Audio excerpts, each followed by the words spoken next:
আসসালামু আলাইকুম সুপ্রিয় দর্শক, কেমন আছেন? যারা আমার সাবস্ক্রাইবার তারা কেমন আছেন? যারা নতুন দেখতেছেন তারাও কেমন আছেন? যদি ভালো না থাকেন, শারীরিকভাবে অসুস্থ হয়ে থাকেন, তার পিছনে রিজন হতে পারে আপনি সবজি খান না। তা আমার কোয়েশ্চেন হচ্ছে, কেন সবজি খান না? বাজারে এখনই সবজির আমদানি খুবই কম, তাও সবজি মানুষ খাচ্ছে না। সবজি পড়ে থাকে, বিক্রি হয় না। কেন খাচ্ছেন না সবজি? আপনি জানেন মানুষের শরীরটা হচ্ছে একটা ইঞ্জিন। আমরা যেমন বাইকে পেট্রোল না দিলে বাইক চলবে না, হ্যাঁ, আর যদি আমি বাইকের পেট্রোলের জায়গায় আমি যদি ডিজেল দেই, বাইক নষ্ট হয়ে যাবে।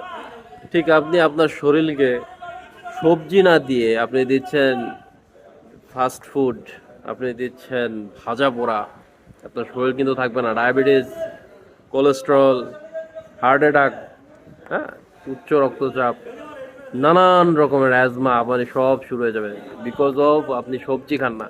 তাই আমি বলবো বেশি বেশি সবজি খান। আর আমাদের পেজকে ফলো করুন। ধন্যবাদ।